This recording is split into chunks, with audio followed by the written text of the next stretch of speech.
Dolor, debilidad, rigidez, crepitación y limitación funcional son el resultado del proceso de una inflamación sinovial, el daño de cartílago, la remodelación ósea y la formación de osteofitos que puede generar una osteoartrosis de rodilla. Actualmente, la osteoartrosis de rodilla es considerada la 10ª causa a nivel mundial de años vividos con dolor, lo cual representa un alto índice de discapacidad y de privación de la autonomía de las personas. Por esta razón, existe una gran necesidad de conocer qué es lo que mayor resultado da en el tratamiento de este perfil de pacientes. Este es el tema de hoy, del cual nos habla Lucas Owara y colaboradores en su artículo Osteoartrosis de rodilla, ¿cuáles son los tratamientos clave? Tomémonos un café y hablemos de esto. Muy buenas familia, qué gusto saludarlos y bienvenidos a esta su casa, su podcast favorito de fisioterapia, Un Café Con, el podcast donde semana a semana estamos resumiendo artículos, extrayendo los puntos más importantes, pero sobre todo dándoles las aplicaciones prácticas con el objetivo de que mejoren su vida profesional y que los resultados que tienen con sus pacientes cada día sean mejor. El día de hoy tenemos un tema que yo sé que a todos nosotros nos va a interesar un montón, porque se trata de uno de los cuadros clínicos que más vemos en consulta, la osteoartrosis de rodilla. Bastará con pensar con cuántas personas en el último mes han llegado a tu consulta por dolor de rodilla y que traen consigo el síntoma de dolor, crepitación, limitación de la función y que vienen consigo con la etiqueta de osteoartrosis de rodilla, desgaste de cartílago, condromalacia, etc. Para todo este tipo de población de pacientes, hoy vamos a revisar ¿cuáles son los tratamientos clave? ¿Cuáles son los tratamientos que van a generar mayor resultado en esta población de pacientes? El artículo es cortesía de la Brazilian Journal of Physical Therapy del año 2020, que tiene por nombre Knee Osteoarthritis Key Treatments and Implications for Physical Therapy, que para nosotros y de manera muy simple vamos a llamar como osteoartrosis de rodilla, tratamientos clave. Este artículo tuvo por objetivo analizar las distintas maneras en las que se aborda la osteoartrosis de rodilla y con esto poder identificar las estrategias de tratamiento que brindan un mayor resultado, tanto para el control de síntomas como en la funcionalidad a largo plazo de las personas. Y al poder tener esta información, aprender a tomar mejores decisiones terapéuticas con un mejor resultado, proponiendo tratamientos más seguros y más eficientes. En este estudio se van a identificar 3 pilares básicos en los cuales debe de girar en torno a ellos el tratamiento de la osteoartrosis de rodilla. Estos 3 pilares han demostrado una alta eficiencia tanto en el control de los síntomas como en la mejora de la función. De hecho, el artículo tiene esta visión. La visión del artículo es promover una mejor calidad de vida de las personas, priorizando su función. No se trata únicamente de paliar los síntomas, se trata de mejorar todo lo que rodea a una persona para que alcancen un bienestar total. Estos 3 pilares que los autores nos proponen en este estudio son la educación, el ejercicio y la mejora de la composición corporal. En teoría, estos 3 son los elementos en los cuales debería de desarrollarse todo el tratamiento de la osteoartrosis de rodilla. Pero es que tenemos un gran problema. Al menos el 40 o el 50% de las personas que acuden a consulta por dolor a consecuencia de una osteoartrosis de rodilla no reciben este tipo de tratamientos. En ocasiones no lo reciben por desconocimiento, no lo reciben por desactualización o no lo reciben incluso por miedo del profesional a fomentar una reactividad de los síntomas. También es cierto que existe una gran barrera porque muchas de las personas no se someten a este tipo de tratamientos por miedos y creencias que más adelante vamos a analizar en el estudio. Pero tenemos un gran problema como profesionales respecto al tratamiento de este cuadro clínico porque no brindamos estas estrategias a los pacientes como la primera línea de tratamiento y en lugar de eso estamos haciendo todo lo contrario. Recordemos que estos 3 pilares priorizan y fomentan la función y la calidad de vida de las personas. ¿Qué indica esto? Que si nosotros no utilizamos estos elementos como el pilar del tratamiento, no estamos promoviendo la función, no estamos promoviendo la calidad de vida y por ende estamos contribuyendo a que los síntomas se vuelvan largos y crónicos en el tiempo. En lugar de hacer esto, de educar, ejercitar y mejorar la composición corporal de estos pacientes en consulta, ¿qué es lo que tendemos a hacer? Hacemos todo lo contrario, haciendo manejos farmacológicos, mandando reposo, disminuyendo todas aquellas actividades que representan carga para las personas e intentamos múltiples terapias pasivas con el objetivo de mejorar los síntomas. Y yo sé que en ocasiones logramos esto con este tipo de intervenciones, pero este alivio de síntomas es momentáneo y a corto plazo porque no hemos cambiado nada en la función de las personas. Así que vamos al fondo del artículo y vamos a empezar a analizar estos 3 pilares que son básicamente los puntos clave para el tratamiento de la osteoartrosis de rodilla. El primer pilar es el pilar de la educación. Entendemos que el dolor es un proceso complejo que se ve modificado sobre todo por el contexto que lo rodea y de la misma manera las acciones potenciales que una persona puede tomar para mejorar su dolor o no están mediadas por este contexto. Las personas que cursan con osteoartrosis de rodilla tienden a desarrollar ciertas creencias que son falsas y limitantes que no les van a permitir avanzar en su cuadro clínico. Creencias como que se trata de una enfermedad que es incurable, que tendrán que llevar a cabo un estilo de vida restringido y cursan o desarrollan un sentimiento de pérdida. Estamos hablando de un duelo porque ven caer su autonomía, su autoeficiencia y su capacidad de participación social. Este es el primer punto que tenemos que tomar en cuenta y a este tipo de creencias me refería al inicio del episodio. La mayoría de las personas que cursan con una osteoartrosis de rodilla desarrollan miedos y desarrollan conductas evitativas porque en primer lugar tienden a entender que lo que les pasa ya no va a tener cura alguna. Y yo sé que claro, el desgaste de cartílago no se va a mejorar porque no existe hoy en día ninguna intervención en la ciencia médica que pueda regenerar el cartílago. Pero ojo, recordemos que dolor no es sinónimo de daño, en primer lugar. Y en segundo lugar, que ese desgaste tiende a ser un proceso de adaptación natural por el paso del tiempo y por las actividades a las que se somete nuestro cuerpo. Y que si estas adaptaciones se hacen de manera adecuada, no tendría por qué desarrollar síntomas porque el sistema está desarrollado para funcionar así.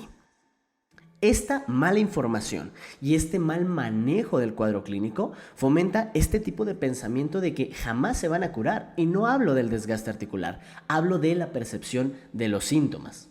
Sumado a esto, cuando nosotros promovemos intervenciones basadas en farmacología, basadas en terapias pasivas o la mayoría de las cosas que se hacen allá afuera, estamos generando una limitación del estilo de vida de las personas, restringiéndoles actividades, participaciones, momentos, etcétera, que los van a llevar a un mayor desacondicionamiento y un aumento de la discapacidad y que al final va a tener un impacto negativo en el estado emocional porque al restringirle actividades como no te agaches, no subas escaleras, no camines, etcétera, estamos fomentando restricción social porque imagínate que tú tienes un paciente de este tipo y una restricción es no subir escaleras, pero este paciente vive en un 5º piso. Básicamente, lo que le estás diciendo, la información que le estás dando es que deberá de mudarse. Y eso es una modificación total al entorno de la persona. Entonces, el proceso de educación va a ayudar a contener todas estas barreras y a modificar el contexto que una persona brinda a su entorno. Lo que vamos a hacer con el proceso de educación, y es algo que hemos hablado muchas veces en este podcast o en otras plataformas, es que le va a brindar a la persona un entorno de seguridad que al mejorar las expectativas va a promover una participación en el tratamiento. Dentro del proceso de educación se identificaron 3 áreas que debemos de trabajar en el tratamiento. La primera, las causas percibidas de lo que sucede. La segunda, las intervenciones profesionales y los cambios del estilo de vida que podrán ayudar a mejorar la condición. Y en tercer lugar, dar la pauta y la guía para que promuevan estos cambios. Hablamos de ayudar a la persona a entender qué, por qué de lo que le sucede y cómo lo va a mejorar. En el capítulo en el que hablamos de la motivación y la optimización del tratamiento, entendimos que cuando una persona se siente autoeficiente y tiene todas las herramientas para comprender lo que le sucede, tiene mayor oportunidad de participar en el tratamiento, comprometerse en el tratamiento y generar aquellos cambios que lo van a llevar a la salud. El manejo de la educación como el principio básico del tratamiento en estos pacientes es darle estas herramientas, darle certidumbre de qué es lo que tiene realmente respecto a sus síntomas y a sus limitaciones, por qué le está sucediendo eso que siente y cómo darle las herramientas para que pueda mejorar esta condición. De esto nos habla el primer pilar, que es el pilar de la educación. El segundo pilar es el pilar del ejercicio. No es novedad que el ejercicio genera beneficio en cuadros dolorosos incapacitantes. En el caso de la osteoartrosis de rodilla, se demostró que el mejor ejercicio es aquel que la persona disfruta y que le permita mejorar sus niveles de fuerza. Al parecer, tiene más importancia las preferencias del paciente que el tipo de ejercicio elegido para la mejora de los síntomas, siempre y cuando este ejercicio se encuentre correctamente dosificado y planificado para cumplir objetivos. Y aquí vamos a hacer una pequeña pausa, vamos a ponernos a pensar lo que nos está dando este artículo. La mayoría de nosotros tendemos a casarnos con una sola actividad física para trabajar ejercicio terapéutico con nuestros pacientes. Y en ocasiones el casarnos con una sola actividad física, por mencionar alguna, el entrenamiento de fuerza, y lo hacemos de manera convencional, cargar peso. Bueno, tratamos a todos nuestros pacientes con estas herramientas, pero ¿qué pasa cuando a este paciente no le gusta cargar pesas? No se siente bien en un gimnasio, le desagrada la monotonía de este tipo de trabajo. En el mejor de los casos, el paciente se lo aguanta y avanza muy lento. En un caso no tan bueno, el paciente te lo comenta y tú lo intentas convencer de que es lo mejor. No porque realmente sea lo mejor, sino porque no sabes hacer otra cosa. Solamente has trabajado con esa herramienta y ya está. Y en tercer lugar, el peor de los escenarios es que el paciente simplemente se va. Ya no regresa y se queda con la condición en la que se encuentra. Bueno, en este estudio y en muchos otros más, donde hablamos de adherencia al tratamiento, ejercicio, educación, manejo del dolor a través del ejercicio, etc., hemos encontrado que tiene mayor importancia respetar la preferencia del paciente y adaptar esa preferencia para poder cumplir los objetivos que hacer exclusivamente solo un tipo de ejercicio. ¿Por qué? Porque si la actividad propuesta es la que el paciente disfruta, con mayor razón la va a hacer. Entonces, aquí tenemos que ver que es más importante conocer qué es lo que disfruta hacer mi paciente respecto al ejercicio y tratar de utilizar eso como parte del tratamiento siempre y cuando pueda con ello ganar fuerza y que esté bien dosificado y planificado. Otro punto a destacar en el estudio es que como parte de incluir el ejercicio como parte del tratamiento es hacer un énfasis muy alto en la adherencia al tratamiento y debemos de tomar en cuenta el contexto del paciente, la accesibilidad para realizar la actividad y los recursos con los que cuenta relacionados al ejercicio. Lo más importante es mejorar las capacidades de las personas con una adecuada dosificación y fomentar una correcta relación entre el paciente y terapeuta. Otro dato que no es novedad para todos nosotros que llevamos semana con semana hablando de esto y que llevamos consumiendo este tipo de material. La educación, la adherencia y la comunicación son la base para una correcta relación paciente-terapeuta y por ende una mejora del resultado. Y en este estudio también nos lo confirman. La realidad es que en el apartado de ejercicio los autores le dieron muchísimo énfasis a alianza terapéutica, y relación paciente-terapeuta, así como educación. ¿Por qué? Porque como ya sabemos que realmente el tipo de ejercicio no es tan relevante siempre y cuando esté bien dosificado, lo más importante es que el paciente haga el ejercicio y se comprometa con el tratamiento. Por esta razón, una de las partes más importantes respecto al ejercicio es fomentar una correcta relación paciente-terapeuta. Por último, el tercer pilar se marca en el estudio como bajar de peso. Sin embargo, entendiendo un poquito el texto, más allá de hablar solo de bajar de peso, deberíamos de hablar de qué es lo que compone a este peso.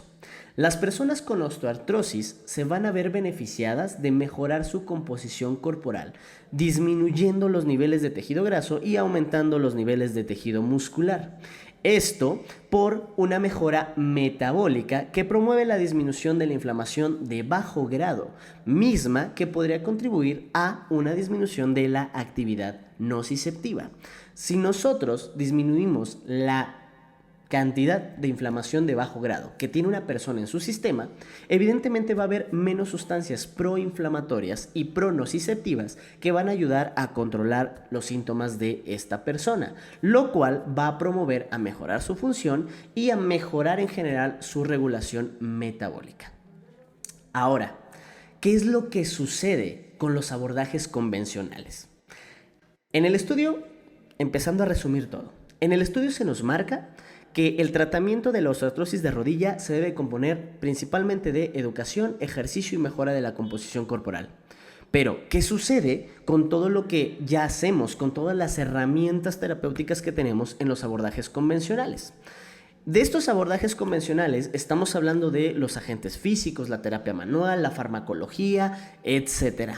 Bien, estos abordajes convencionales se mencionan en el estudio como abordajes complementarios a los 3 pilares básicos, donde estos elementos de terapia pasiva, agentes físicos, inclusive la farmacología, pueden ayudar a favorecer el pilar del ejercicio, por ejemplo, o pueden ser parte del proceso educativo, pero nunca pueden sustituir al ejercicio, a la educación y a la mejora de la composición corporal.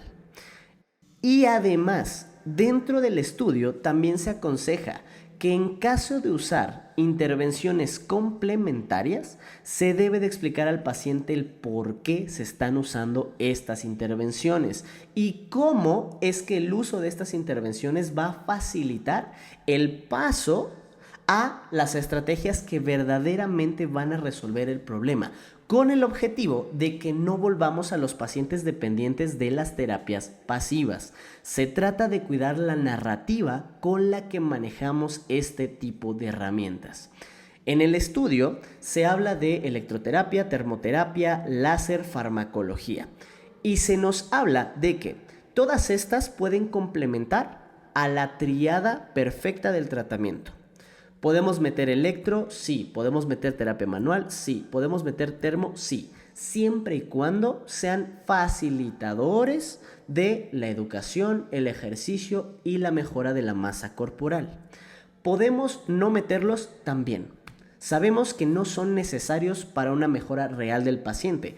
¿Por qué? Porque este tipo de intervenciones solamente demuestran un resultado a corto plazo y que no es mayor al placebo.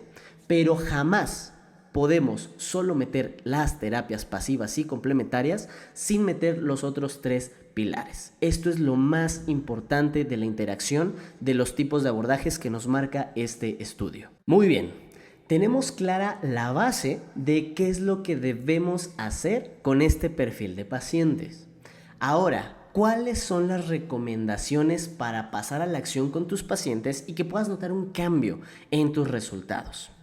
Punto número 1. Respecto a la educación. El proceso de educación lo vas a poder hacer con la herramienta que tú quieras. Puede ser a través de conversaciones, a través de videos, a través de material de lectura, etc. Tu estrategia de educación dependerá mucho de tu estilo, del perfil del paciente, de sus capacidades, de sus preferencias y ya está. Aquí lo que te voy a recomendar son ¿cuáles deben de ser los mensajes que debes de priorizar en tu proceso educacional? ¿Qué mensajes van a obtener un beneficio para que tu paciente se quiera comprometer con el tratamiento y que vaya a mejorar de manera significativa? El primer mensaje que le debes de dar a tu paciente y que debes de priorizar es el cómo la actividad física y el ejercicio ayuda a mejorar el dolor. Tómate el tiempo, ya sea de explicar, de representar, de dibujar, de enviar un video, de lo que sea, para que tu paciente comprenda los beneficios de la actividad física sobre su cuadro, por qué el ejercicio está relacionado con el mejorar el dolor y cómo el aumentar sus capacidades no solo van a resolver el dolor, sino que le van a dar una mejor calidad de vida. El segundo mensaje que debes de priorizar es por qué su condición no significa cirugía de manera directa.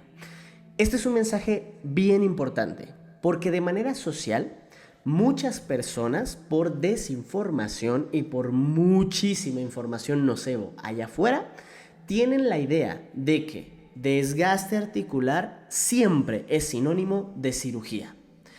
Y la mayoría de las personas que acuden con nosotros a consulta llegan con este miedo. Quizá no te lo dicen, pero dentro de sí están pensando en que se van a tener que operar. Entonces, otro de los puntos que debes de trabajar en tu proceso de educación es ayudarle a entender a tu paciente cómo no necesariamente va a llegar a una cirugía, cómo la cirugía es la última de las acciones que se toman si cumple con ciertos criterios. Debes de ayudarle a dar certidumbre y esperanza a que puede mejorar con otro tipo de intervenciones. Y por último, el tercer mensaje que tenemos que priorizar en nuestro proceso de educación es ayudar a entender a las personas cómo una imagen diagnóstica no explica la severidad de los síntomas. Recordemos que la mayoría de estos pacientes ya llegan con resonancia, llegan con radiografía y quizá ya tuvieron una narrativa demasiado catastrófica donde ellos han relacionado la severidad del problema de la imagen con la severidad de los síntomas. Y de hecho esto es lo que llega a promover esta creencia de que es algo incurable, porque al final del día, como ellos siempre van a ver su imagen de una rodilla que tal vez está muy dañada, pues dentro de su procesamiento es que el dolor pues jamás se va a ir porque el daño ahí va a seguir. Entonces tenemos que sacar tiempo para ayudar a entender a las personas que daño no es sinónimo de dolor y que tampoco cantidad de daño no es igual a severidad de los síntomas, y cómo podemos tener imágenes que están en perfecto estado y que a pesar de que se ven bien tienen un montón de síntomas, y cómo podemos tener pacientes que pueden tener una imagen que no se ve tan bien a la hora de revisar el estudio de imagen, pero que funcionalmente no tienen síntomas y permiten una vida con muy buena calidad. Punto número 2, y tiene que ver con el apartado de ejercicio terapéutico. Recordemos, lo más importante en el tema del ejercicio con estos pacientes será la adherencia, la dosificación y la relación paciente-terapeuta, para que entonces podamos generar una correcta alianza. Para esto, lo que más vamos a trabajar ahorita en aplicaciones prácticas es lo que tenemos que hacer para favorecer una correcta relación paciente-terapeuta. Con el tema de la dosificación, en este momento no nos vamos a meter porque podemos tener diferentes formas de dosificar y de planificar que pueden ser correctas, diferentes rutas. Pero sabiendo que uno de los puntos más importantes es que el paciente se compromete y quiere hacer el ejercicio, pues bueno, vamos a aplicar cosas respecto a la relación paciente-terapeuta. Y los pacientes van a valorar demasiado que tengan una dosis clara respecto a la intensidad y a la frecuencia. ¿Qué quiere decir esto? Que cuando tú programes un plan de tratamiento de 4, 6, 8, 10, 12 semanas basada en ejercicio, debes de darle a tu paciente herramientas prácticas para que entienda cuál es la intensidad de ejecución y cuál es la frecuencia para hacer el ejercicio. Ya sea recordatorios, ya sea herramientas digitales, ya sea que le enseñes a utilizar el RPE, que le enseñes a trabajar con tablas, como tú quieras. El objetivo es que el paciente debe tener claro cuál es la intensidad y cuál es la frecuencia del desarrollo del plan. Esto le da certidumbre, le genera compromiso y le permite una mayor participación. El segundo punto que valoran los pacientes respecto al ejercicio es tener objetivos claros. Esto ya lo hemos hablado en la teoría optimal, lo hemos hablado en otros episodios que tienen que ver con relación paciente-terapeuta y adherencia. El paciente debe saber para qué está haciendo lo que está haciendo y cómo eso le va a ayudar a estar mejor. Y sobre todo, que los objetivos empaten con su estilo de vida o que tengan un significado para él. Entonces, cada sesión, cada semana o cada mes, dependiendo cómo dividas tu plan de tratamiento, debes de tener objetivos claros, medibles y alcanzables por el propio paciente. La tercera situación que vamos a empezar a aplicar y que los pacientes valoran mucho respecto al ejercicio terapéutico es poder supervisar y corregir los ejercicios. Una persona que siente que está realizando bien los ejercicios y que se siente cuidado, protegida por el profesional, es una persona que va a hacer el plan con mayor seguridad y con mayor frecuencia. ¿Por qué? Pues porque sabe, a todos nos gusta saber que estamos haciendo las cosas bien. Entonces sabe que va a resultar bien porque está haciendo las cosas bien. Y en segundo lugar, que hay alguien que lo soporta en caso de que algo pase. Para esto, recuerda, mantén contacto directo con tu paciente, trata de estar al día de cómo se ha sentido respecto a las intervenciones o inclusive hay herramientas digitales muy buenas donde tú puedes llevar un seguimiento en tiempo real de la ejecución, darle videos de la técnica, donde puede tener feedback, anotar cosas, anotar sus síntomas, etc. El objetivo es que el paciente tenga feedback y que tenga certidumbre respecto a que está haciendo bien las cosas. Y por último, tenemos que dar un seguimiento respecto a la función y al dolor. Que el paciente sepa que estamos con él y que sabemos cómo va el proceso y que él también lo puede medir. Por último, y en tercer lugar, la aplicación de este artículo tiene que ver con hacer sinergia con un profesional de la nutrición. Para dos cosas. La primera, tenemos que hacer un proceso educativo de la mano de un nutriólogo, un nutricionista, dependiendo del país donde nos escuches, para que entienda la persona por qué mejorar su composición corporal. Recuerden, siempre vamos a hablar con las personas de composición corporal y no de peso. Cuando tú hablas con una persona de peso directamente, lo estás juzgando. Cuando tú hablas de composición corporal, estás poniendo como prioridad de qué se compone el peso y no del peso en sí. Entonces, la sinergia con el nutricionista es poder hacer un proceso educativo de por qué mejorar la composición corporal le va a dar un beneficio sobre su condición y sobre su salud en general. Y en segundo lugar, pues para mejorar el resultado en todo el tratamiento acompañado de un plan alimenticio preparado por el nutricionista. Muy bien. Con estos 3 puntos aplicables respecto a la educación, respecto al ejercicio y respecto a la mejora de la composición corporal, cerramos el capítulo de hoy.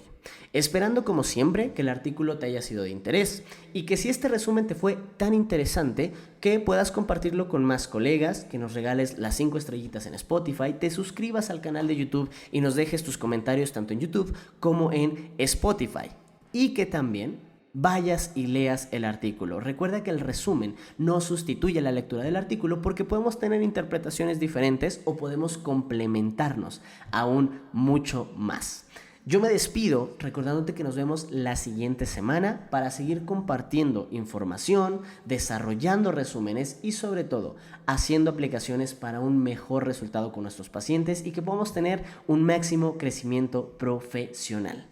Te abrazo a la distancia, nos vemos la siguiente semana, cuídate mucho, un beso, chao.